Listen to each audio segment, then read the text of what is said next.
Dahil maraming video kasi marami naiinggit sa dalawa kasi sa Pilipinas, bakit hindi mo na lang dalhin yung buong anak ni Waka Waka? Patak-unfair po daw, sabi ni Beljun.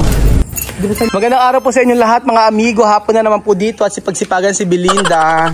At for today's video, akala nyo naman po siya masipag. Pero sa totoong buhay ay talaga na mga... Oo, talaga.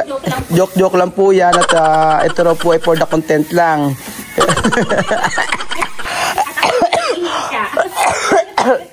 Binabardagol eh, no? So ayan po mga amigo, meron pong bagong attraction dito sa maya. Pag nahulog si Kuya Beljun, ayun po, magiging 3 ang kanyang katawan. Grabe. Parang bullfrog. Ito po ang bagong attraction sa ating Casa Guiñana Private Resort na kung saan magtalagay tayo ng mga isda dito. So ang ilalagay, ay Beljun, hindi mo na kailangan pala maglagay ng ilaw kasi may ilaw na sa kabila, ayun oh. Oh, may ilaw na rin. So anong gagawin na? Anong isda lagay natin dito? Koi fish? Ano ba? Totoo lang, Kuya Ben, dinadagdagan mo ang aking trabaho. Oo nga. Alam mo, Bini, para wala ka na. Pinapansin ko yun. Ay, may galit ka ba na? Alam mo, Bini, para wala na talaga. Ilagay ko na isda, piran. May yung bili ha? Ang makamay ba?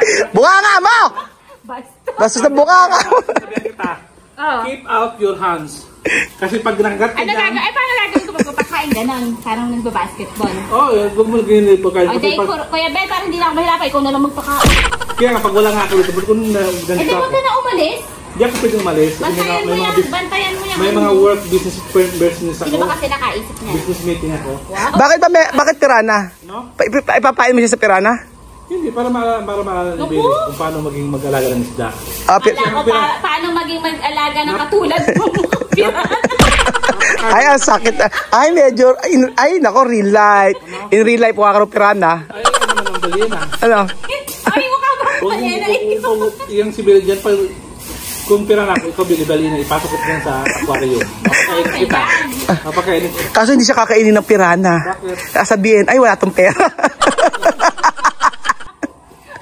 Sorry. Asa si Madam? Matatawagan mo si Madam. Dali mo na may kakampi ka. G, Madam, come here.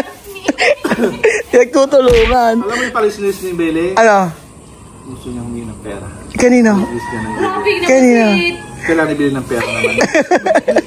Pag gusto niya kailangan Sabi pera. dito, wag balis ako. Di ba naubos na yung pa mo, yung budget? Diba? Meron pa naman natitira. Meron pa? Oo. Parang binayaran ko pa lang naman kasi kanila mga Ay, yung ring. Eh, magkano Bele mo sa waiting? Hindi ako, Kuya Ben. Hindi tumataya ng wedding yan. STL lang, STL. Still lang siya tayo ngayon. Tawag dito, Lotto. Ka? Yan mo na yan. Para yung manalo ka sa loto, milyones. Ay, ako, Kuya Ben, hindi ako umaasa sa swerteng ganyan. Basta si, ano. Ako alam mo kung sino swerte ko. Ikaw na dumating ka sa buhay na.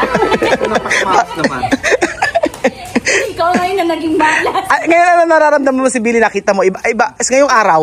Na? Ano ang nararamdaman mo nang nakita mo si Billy? Si Billy ngayon, nangailangan siya ng pera.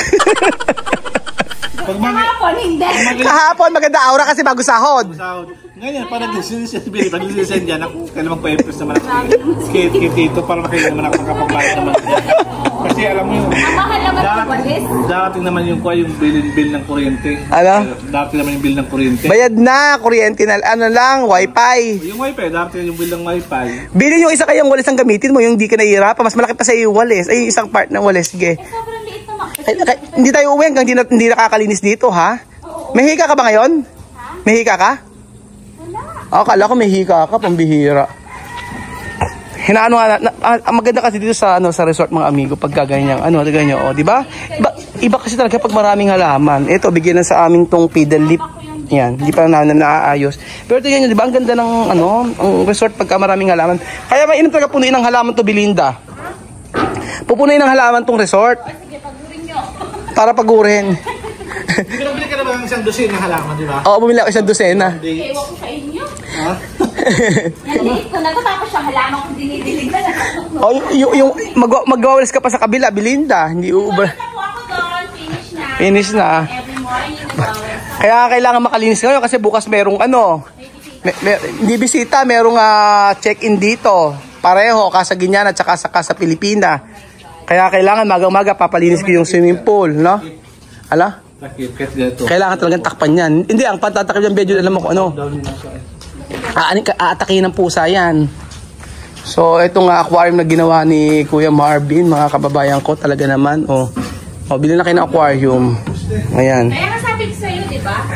Ayan. Linisin mo mabuti, Belinda. Tapos ito, Belinda, tapon na ito, mama. Ito, kailangan pa ba ito? Hindi na. Kailangan itapon na ito. Patapon na ito mamaya para at least maayos. Tama, Kuya Bedyo, kulang pa ng halaman. Tingnan mo, ang ganda kasi ang ganda ng ng resort pagka ganyan mga maraming halaman. Pagka pag ganyan, dry. Yung isang dosin ng halaman natin na Order. next week papunta na yun dito. Tingnan mo pag ganyan, dry. Pag nanto dry. Paano maganda ito? Puro na yun na water. Wet? Hindi yan, ayan dry. Yan, pero pag nakita mo sa part na ito mo, pag may mga halaman, ang ganda. Dapat talaga punin pa natin ang halaman. Akala ko ako. Hindi naman yung mukha mo. Hindi naman dry yung mukha mo. Ano ba yung mukha niya? Dry daw ba, Billy? Si Billy, tuwatawa si Billy. Lagi po Billy. Halika nga rito po. Halika muna rito. Billy, kung saan ka, bibigyan ka rito ng kwarto. Ito na naman. Room. No, nito. Ano na, no? Caretaker ka rito. Ito yung kwarto mo yan sa kabila. Ayun lang naman yung, ano yan? Ayan, dyan. Saan? Bodega yan, June. Bakit? Di ba kabudi-budi ka si Billy? Ano? Di ba si Billy may sa bodega? Di ba? For your info, yung bahay ng Billy dati, stock room, bodega. Ngayon, buti. Ngayon. Sanay si Billy sa mahiga sa bodega, di ba Billy? Grabe ka naman ko. Grabe ka. Alam mo na ka. Ano nasaktan ng katotohanan? Ano na, saan ka nasaktan? Sa walang pera. At isang bago ka na. Hindi yung kasi si Billy sa bodega, mabait mo ng budhi niya. Mabait naman si Billy. Tsaka hindi yan pala sagot. Hindi yan kagaya. Si Billy, kahit anong gawin mo yan, hindi yan pala sagot sa nanay. Kay mama. Mabait, no? Ang pera lang. Hindi naman masyado. Very light lang. Oo. Ikaw pala sagot ka. Pala sagot ka. Palaban ka. Pag naapakan yung aking integridad, sumasagot talaga ako. Si Billy never sumagot siyang sabyanan. Never sumagot sabyanan. Kay mother, hindi sumasagot kay mother yan. Hindi kaya sagutin. Hindi naman. Siyempre, marespeto siya kasing tao. Hindi siya lumalaban. Kasi napapakan ang pagkatao niya. Hindi naman siya, siyempre hindi naman siya inaapakan yung pagkatao. Ano maganda sa kanya? Wala. Pagka Sagutin niya si Jamel hindi, pagka siyempre pinsan pinapagalitan. Kasi sa katamaran. Hindi naman, grabe ka naman, Kuya Beljun. Oo. Masipag si Billy. Hindi naman ako tamad talaga. Hindi naman tamad talaga. Nagkakataon lang talaga si Billy na pag kami trabaho, naghinihi ka. Sorry, hindi pala. Dalawa kasi kami, pasensya na. Bukas naman, tayong dalawa magkakapi bukas. Alam mo, gusto ko kay Billy, yung pag-ubutang sa bahay niya, madala ng Hoist Tambo. Grabe ka naman. Nawalis naman ako. Di ba dalawa lang naman dala niya? Walis tambo at saka ano? Saka walis ting-ting. Huwag mong ginagayan si Billy, talaga masipag yan. Pag naglalaba yan, talaga. Pag naglaba si Belinda, makikita nyo na maghapon. Saka pa Billy magwawali sa kabila pa. Nagwalis na ako sa kabila Eto, yung part na to dito sa labas na to. Dito na tayo sa part na ayan. So, eto na po mga amigo at malinis na naman ang resort kasi bukas po ay may check-in. Ako, buti na lang may check-in tayo. Billy. Yung pagka may check-in, alam mo na. Ikaw ang runner. Hindi pa namin nailalagay ito kasi wala pang akong lupa Maganda kasi marami mga halaman. Napansin ko yan. Kaysa ganyan, dry. Yung mga nandito nga akong mga halaman gusto ko ng yung mga halaman dito. Kagaya ng mga bonsai, nalulungkot ako. Gusto ko na siyang lagyan ng mga... ang sabi sa akin, mali ako dapat pala yung lagayan ng bonsai, dapat hindi siya dapat pantay-pantay. So, ang gagawin ko, pipinturahan ko to. Ayan, pipinturahan ko, tapos pagkayari mga amigo, ikakat ko. Minsan ganyan kababa, taas. Para iba-iba yung yung size niya. Ganun po pala mga amigo. Ganun pala ang dapat gawin. Dapat hindi po pwedeng ganito na pantay-pantay siya. Saka medyo mataas siya. Yung nakita nyo kasi, hindi ala pa kasi kung tayo mga amigo. Kagaya ito, yung pasunod na papalitan ko yung sa bonsai. Ganyan po. Ayan. Ayan, papalitan yung ganito.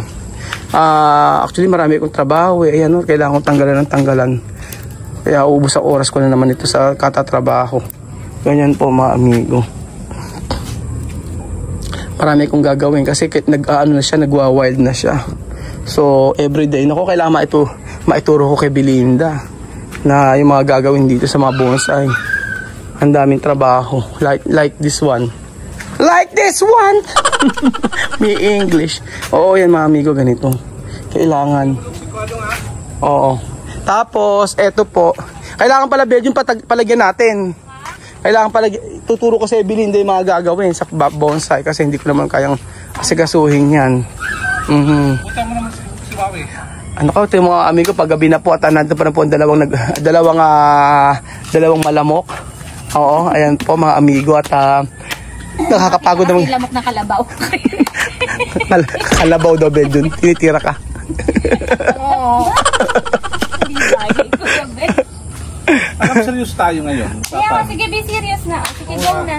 Di ba bakit May question na si Tito. tanong ko si Rowell, ito tanongin ko, bakit hindi lang di ba total po naka-sponsor naman doon lang mag-ina, di ba? Papunta sino po sila lang ba na-sponsor lang? Si Wako, di ba na-sponsor na?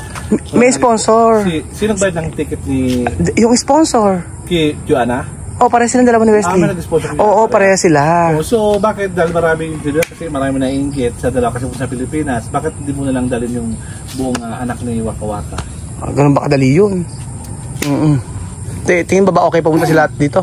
Ha? Okay silang pumunta lahat dito? Eh, okay naman. Kung yun nga isang family, napapunta mo rito, bakit hindi naman sila waka din po? Ayun nga, kasi hindi, ganito kasi ang kwento niya, nakinig muna kayo. Hindi kasi po pwede na lahat silang pamilya ay pumunta agad dito. Alam mo kung bakit? Kasi syempre napakahirap sa airport noon. Tapos, oo nga, totoo naman na talagang yung di talaga ako nagbayad ng ticket ni Westy tsaka ni Waka Waka. Meron talagang nag-sponsor noon. Kaso, yung sinasabi kasi ni Belgium na parang kanina pa niya sa akin sinasabi, sabi niya dapat dong maging fair ka, maging patas ka. Napaka-unfair ko daw, sabi ni Belgium. Di ba sabi mo kanina sa akin yan? Kanina pa sinasabi sa akin na sa akin ako, napaka-unfair ko. Kasi pinipilit mo na... Sinabi mo sa akin, unfair eh, sa Tito. Oo, sige na ako nang masama. Kwento mo yan kung ka. Kaya alin nila sa na itong tama akong mali. Hindi, totoo. Hindi ba ng utang kay Elsa? Wala naman ako utang. Ay, utang doon, bawal umutang doon. Ha? Bawal umutang. Credit doon. No credit. Wala akong doon. Ano kayo sa inyo dalawa? Hindi, ganito, Belgium sa to, huwag mo kasi sabihan unfair. Kasi ganito yan. Mahirap naman kasi napapuntahin sila biglaan dito dire-diretso na silang lahat ay isang buong pamilya pupunta rito basta. Dahil yung dati kasi, yung nanay nakapunta na rito. So, paano? Possible na hindi sila magtagumpay kapag ka nagpunta sila dito lahat-lahat. Unahin na muna natin si Westy at si Joanna. Tapos magkayari, after ng magbakasyon doon, pwede naman na mag-ayos sila ng papel kasama yung mga bata. Pero for the meantime, hayaan muna natin si Joanna, hindi pa nga nila nakikita yung buhay nila dito, di ba? So, hindi naman sa pagiging unfair. Eh, kung ako, pwede naman lahat sila, walang problema. Pero, dapat makita mo na ng nanay kung anong buhay meron dito. Di ba? Bago siya mag-decide na, lahat kami pupunta dyan. O, di ba? Hindi ganoon ang buhay. Siyempre, papaano kung biglang pupunta rito sa afternoon, uuwi din pala, hindi pala nila gusto yung buhay dito, di ba? Ganun po yun mga amigo. Kaya wag yung nilayasan ako ni Bed. O, ganun po yun. Actually, hindi na sabi sa akin mga kaibigan ko. Bakit di mo na dalhin lahat sila dito? Total, wala naman silang pamilya doon na uuwian na tutulong sa kanila. So, ayun po mga amigo, ginabi na po kami kasi andal-dal po ni Kuya Beljo at saka ni Belinda. Ganyan po talaga ang buhay. Oo nga. Alam, saan na magawalis pa tayo? Ito, maglilinis pa tayo, Belinda. Let's go. Oo, let's go. Nang tayo maraming matapos. Hindi, tapon mo na yan. Oo. Doon na lang sa may kabila. So thank you so much po mga amigo at pupunta naman dito kapag kailangan na talaga. Oo, pupunta naman dito mga amigo. Wala namang problema mga kababayan ko. Ang mahalaga lang po sa akin, ang mahalaga lang po para sa akin ngayon ay ma-experience muna ni Joanna yung buhay dito sa Pilipinas bago po ang lahat. So I don't know kung di ko alam kung mag-agree kayo sa akin, pero yun ang nakikita ko po. Yun ang nakikita ko kung tama sa ngayon.